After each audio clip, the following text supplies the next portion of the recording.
If you were on the scene and you were powerful, like, to be honest, like, if you're not in those files, it would be an insult because it just means that you were a bit of a loser. She wrote, your favorite artist has been practicing rituals in a satanic cult where they take babies from other countries and mutilate and kill them as a form of blood sacrifice to their god.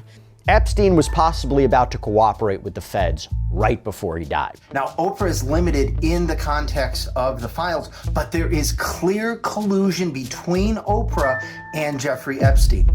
The Department of Justice released more than 3,000 documents surrounding Jeffrey Epstein, and Oprah's name appears several times in the released documents, mostly in contact lists and correspondence, which has fueled speculation online about how well they actually knew each other.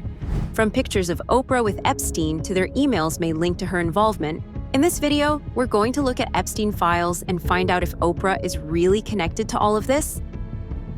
Oprah's name appears in the Epstein files many times across court filings, emails, contact lists, and testimony summaries.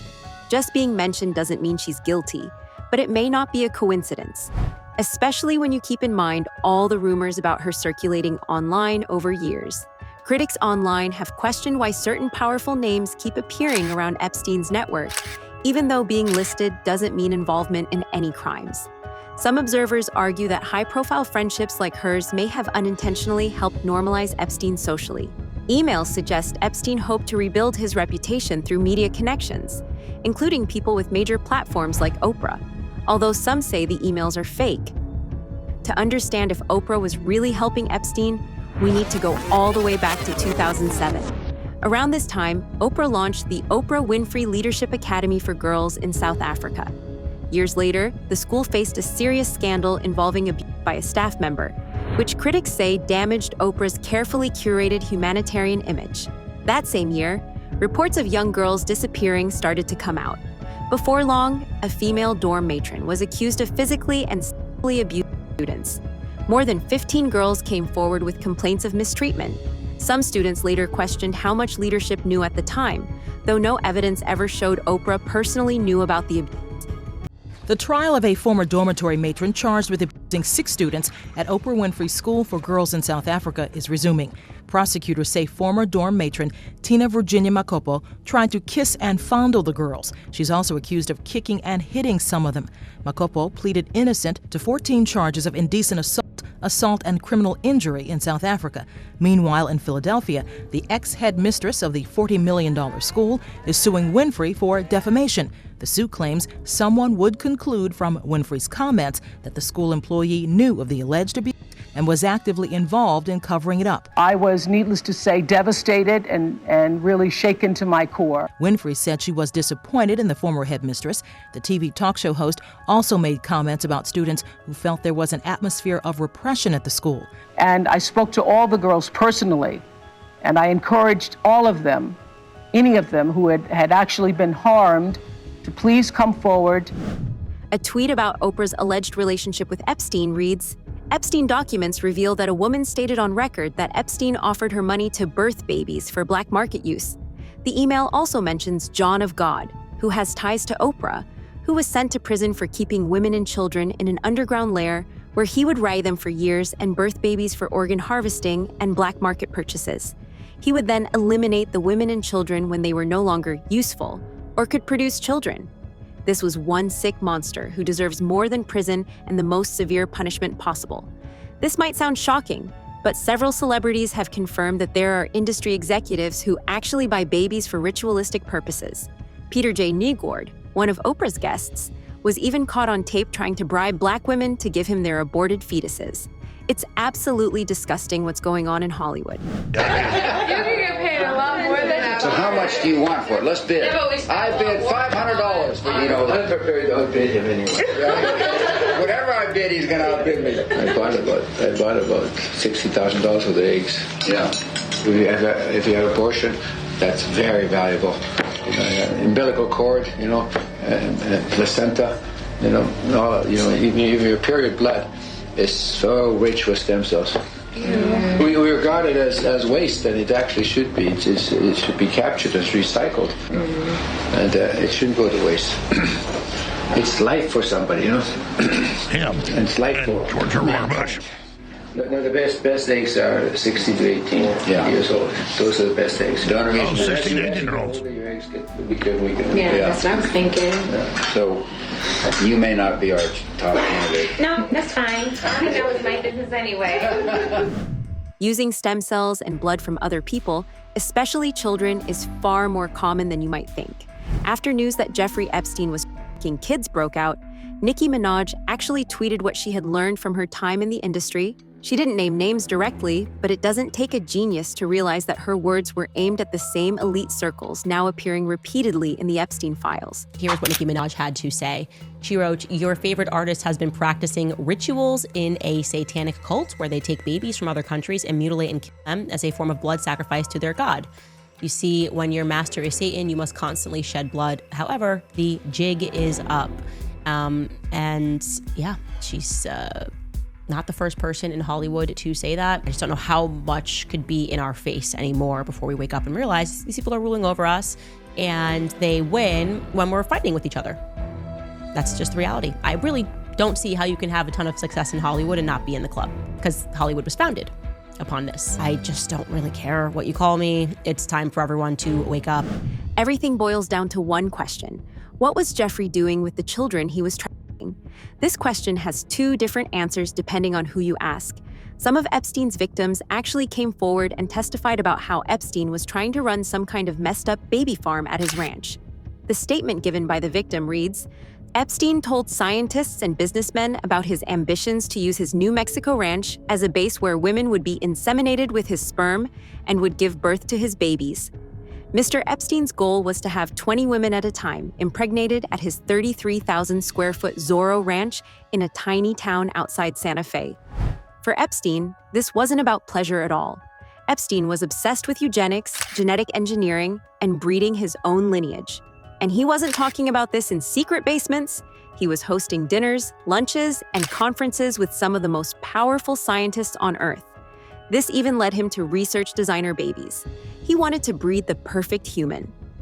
In the Epstein files, it literally shows emails that Jeffrey Epstein was creating designer babies. I really want to know why we haven't heard the DOJ talk about this, especially since some of the survivors said that this happened to them in Jeffrey Epstein's New Mexico property, Zorro Ranch. How I found out that he was working with another person to create these designer babies is because I saw him ordering a lot of 23andMe kits, and he was sending them to a lot of different people as gifts. In this email, he was sending some to Woody Allen and his adopted daughter at one point in time, who is now his wife. And I started to see a lot of emails in the Epstein files of people saying that they were pregnant to Jeffrey Epstein, or even alluding that he had actual children. Like this email in 2011 to Jeffrey Epstein, and it appears to be from Sarah Ferguson. And it said, "You have disappeared. I didn't even know you were having a baby. It's so crystal clear to me that you were only friends with me to get to Andrew, and that really hurt me deeply, more than you will know. Congratulations on your baby boy." And this email in 2006 from Glenn Dubin to Jeffrey Epstein. "I get pictures of you flying over Mount Fiji, and I have to find out from Benghazi that you have twin babies. Eva and I are so excited for you. Please send pictures ASAP." And Glenn Dubin says, "Test tube babies, just thinking." Started looking up the term babies in the Epstein files, and this is when I came across this. It was titled "Designer Babies" in August of 2018, and he has it on like an agenda. Then I found this email, and it's from Brian Bishop to Jeffrey Epstein, and it's "Designer Babies / Brian Bishop." So I looked up who Brian Bishop was, because I was like, why are they saying designer babies? And it says, Brian Bishop is a software engineer and a biohacker who gained attention for his attempts to fund and advance a do-it-yourself, or DIY, designer baby project using Bitcoin. His project aimed to utilize the CRISPR gene editing technology to engineer human embryos for enhanced traits, such as increased muscle mass or improved memory. And this is the next email I found about designer babies, and it's from Brian Bishops to Jeffrey Epstein, and it says, "Here is a deck about my designer baby project. I have talked with Austin again, and we have a series of questions about how serious you are about wanting this, and what are the ground rules for me even exploring this with you and getting to next steps." Disgusting things were happening on Epstein's island, and after Jeffrey got arrested in 2006, he was looking for a plan to rehabilitate his image. So he did what powerful people always do when the spotlight gets too close. He tried to buy legitimacy. After his arrest, Epstein pivoted hard into philanthropy. He started donating to charities, funding academic programs, and inserting himself into elite humanitarian and scientific circles. Universities took his money. Nonprofits welcomed him. Prestigious institutions gave him a seat at the table, even though he was already a registered offender. This, however, didn't work as well as he was hoping, and so Epstein decided he needed someone people trusted to come out and vouch for him. Let's talk about Oprah. Now, Oprah is limited in the context of the files, but there is clear collusion between Oprah and Jeffrey Epstein. What do you mean? Well, Sarah Ferguson, yes, the Duchess of York, she is involved with Epstein, and she is involved with Oprah. Let's talk about this specifically. Sarah sent Epstein an email saying, I want to make sure you're aware I'm going on Oprah tomorrow, and she is going to ask me about my debts, the entrapment of last year, and the press about you in January. It'll be quick and at the top of the show, all of 10 seconds, a very small piece. However, I just wanted to make sure that you are aware of this and seek your advice on how you want me to answer. It will be a tiny piece. This is straight up collusion. This is Oprah passing through a message to Epstein. And you know what? Jeffrey responded to Sarah with the answer that he was supposed to give. Jeffrey was unfairly characterized as a pedophile by the tabloid press. Many years ago, Jeffrey pleaded guilty to soliciting underage prostitutes. He paid his debt to society and has sought forgiveness. I have nothing more to say. This was in 2011. This is clear collusion between Oprah, Sarah, and Jeffrey. Keep in mind that Oprah has been friends with convicted offender that has been exposed in the entertainment industry. Harvey Weinstein, R. Kelly, Sean Diddy Combs. Oprah was friends with some questionable people, and I think if it's happening every single time, it's a pattern. Harvey Weinstein was celebrated in Hollywood for decades, and Oprah defended him publicly. And Diddy?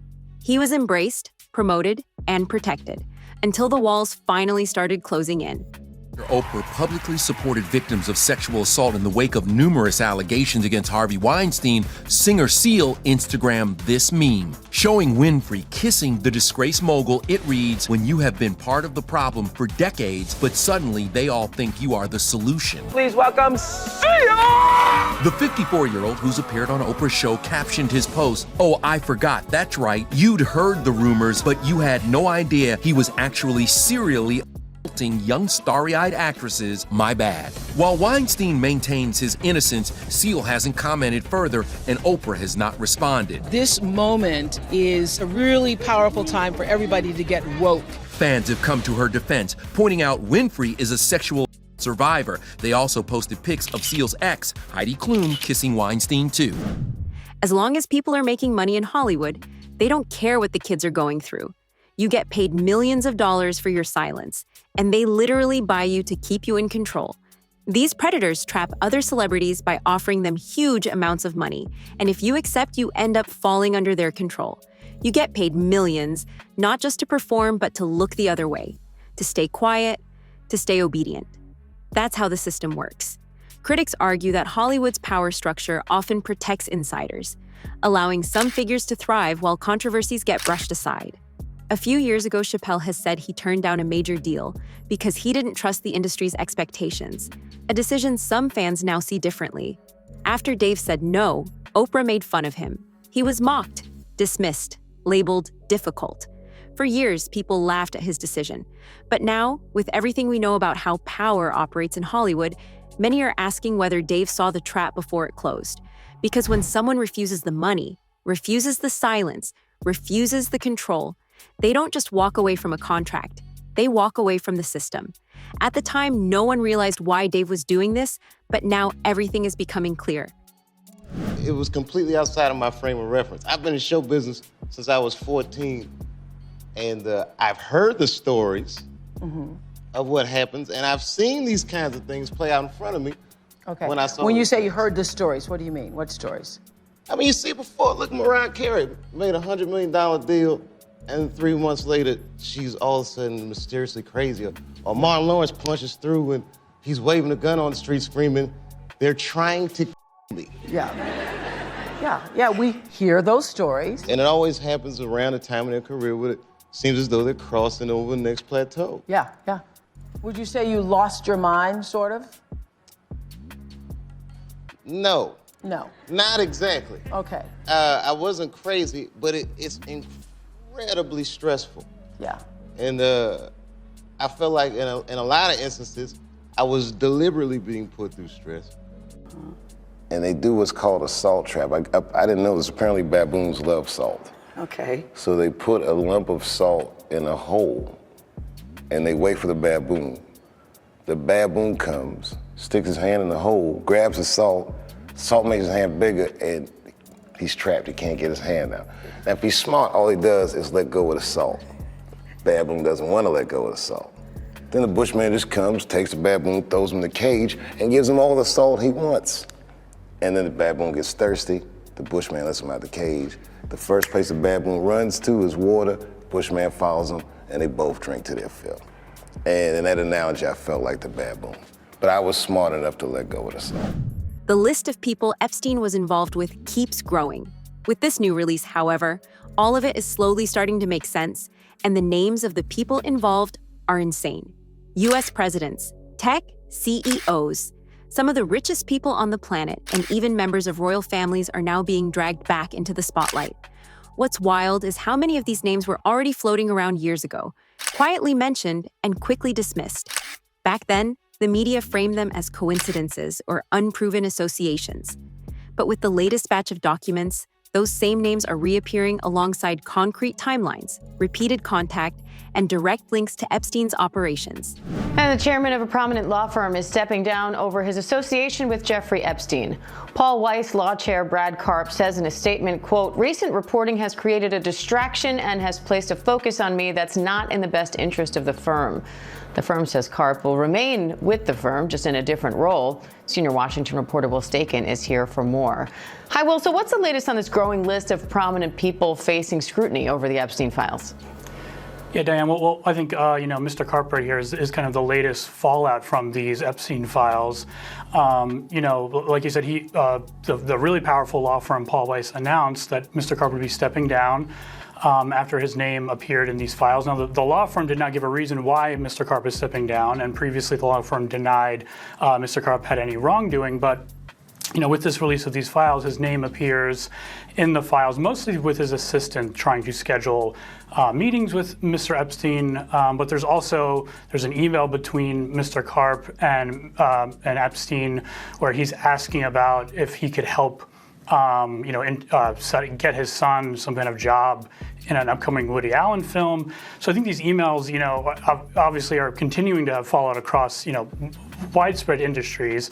It's kind of the latest fallout here. We saw recently that popular wellness influencer Peter Attia also stepped down from his role at the protein company David.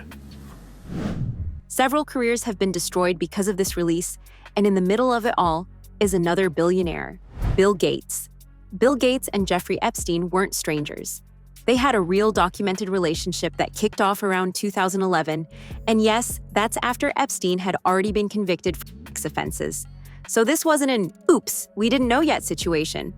They met multiple times, had private dinners and meetings in New York. Well, we've known his name before. There are more unsettling allegations surrounding Microsoft co-founder Bill Gates. Yep, came out as part of the release. It was revealed that back in 2013, Epstein allegedly claimed that Gates was looking to get medication to treat an STD because of having sex with Russian girls. Keyword Russian, we'll get back to that. Yeah, apparently Epstein had penned this draft email on behalf of a Gates advisor who wanted to maybe leave the Bill and Melinda Gates Foundation. So Epstein seemingly wrote in this guy's voice, "In my role as his right hand, I had been asked on multiple occasions and in hindsight wrongly acquiesced into participating in things that have ranged from the morally inappropriate to the ethically unsound, and had been repeatedly asked to do other things that get near and potentially over the line into the illegal. From helping Bill to get drugs in order to deal with consequences of with Russian girls, to facilitating his illicit trysts with married women, to being asked to provide Adderall for bridge tournaments, I feel I owe it to my friends and future colleagues to admit a moral failure.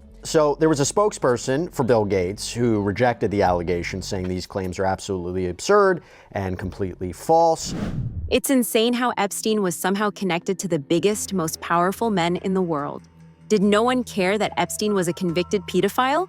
Well, apparently not. Some billionaires actually thought it was cool and wanted to be friends with Epstein even more after his arrest. According to a legal letter and emails included in the files, Prince Andrew and Epstein allegedly asked an exotic dancer to perform sex acts at Epstein's Florida home, promising payment that was never fully delivered. The documents also suggest Epstein arranged international meetings between Andrew and other young women, including a 26-year-old Russian woman in London in 2010, 2 years after Epstein's conviction for soliciting a. Now, Prince Andrew has had to give up everything as a result of his association. But here's the thing, he doesn't regret anything. His ex-girlfriend actually said that being on the list means that you're cool. He knew everybody that was very powerful. So like if you were on the scene and you were powerful, like to be honest, like if you're not in those files, it would be an insult because it just means that you were a bit of a loser. Right, so the people who aren't in the files are losers. Yes. Okay. Are you in the files? Well, of course I am, because it's any journalist that wrote about it. That's an astonishing attitude, isn't it? You're the loser because you're not in this. I find that jaw-dropping. All of this begs the question, how was Epstein even allowed to be in the spaces that he was? Epstein didn't just stumble into these circles, he was placed there. Relationships like that are built through gatekeepers, intermediaries, and institutions that benefit from keeping certain people connected and certain secrets buried. Royal families don't socialize with random financiers unless someone they trust is vouching for them. And that's the most uncomfortable part of this entire story. Given how long Epstein operated unchecked, many people question whether powerful institutions failed to investigate him aggressively enough. Let me just get real and say, if I gun to your head, what do you think your best assessment of what Epstein, who was Epstein, who was he working for? Well, I don't know, right? So I'm just guessing. Everybody wants to say he was working for the Mossad. He very well could have been. He could have been working for the CIA. He could have been a guy who was on his own, but also working with them, right? Like a guy that they used, but they never fully endorsed. Like an asset? Yeah. Yeah. And a guy who could move money around. Right. He definitely... Good at laundering money. The moving money around stuff was very weird because he had money through no way that anybody could ever explain. Yeah. He had an enormous amount of money through no way that nobody could ever explain. Which, you know, if you're state-funded, you're funded by Israel, and Israel's funded by America, and, you know, there's also NGOs and nonprofits, and there's ways to move money around where you can give this guy money. Yeah. So he was like... Weinstein, who is an economist, right? Weinstein's a legitimate mathematician. Eric? Yeah. So when Eric met him, his first inclination was he was a fraud. He's a construct. Yeah, a construct. And did he tell you the whole story about the girl sitting on his lap? Yep. So Epstein, while he's meeting with Eric Weinstein for the first time, has a beautiful girl sitting on his lap, and a woman, I shouldn't say girl. He said she was like in her 20s, and she's sitting on his lap, and he's bouncing around, so her tits are juggling around. While and he's asking math questions. Yeah, talking serious. So he was obviously nerd fishing. Finally, the most shocking revelation of all. There have been reports and speculation about whether Epstein cooperated with authorities, but no confirmed agreement has been publicly released. Recently released reports show that right before his death, Epstein agreed to cooperate and name everyone that he worked with. Officially, it was ruled as... But between the malfunctioning cameras, the guards falling asleep, the broken bones in his neck, and the fact that he allegedly had information that could implicate billionaires, politicians, royalty, and intelligence-linked figures. And here's the part no one likes to say out loud. If Epstein was naming names, even preliminarily, that would mean some of the most powerful people on the planet had a direct incentive for him to never testify. Now, to be clear, there is no public list, no confirmed cooperation agreement released in full, and no official acknowledgement that Epstein formally became an informant before his death. According to an FBI record, Epstein was possibly about to cooperate with the feds right before he died. That on July 29, 2019, his lawyers and the federal prosecutors in this case, in very general terms, discussed the possibility of a resolution of the case and the possibility of the defendant's cooperation. Cooperation's key. Defense counsel did not make a specific proposal, and they did not indicate what the nature of Epstein's cooperation might be, if any. But it was suggested that defense counsel contact SDNY if Epstein was prepared to accept responsibility for his conduct and/or they had a specific proposal for a resolution of this case. Okay, so maybe he was going to work out a deal and then he dies, right? That looks suspicious. This is a guy who had connections to the rich and powerful, potentially had a lot of information. Strange, he just dies, right? We're told to trust the headlines, trust the official conclusions, trust that justice was served. But if that were true, why does this story still feel unfinished? Why are there so many names, so many documents, and so little accountability? Maybe Epstein was just one man. Or maybe he was a middleman, a hub, a liability that knew too much.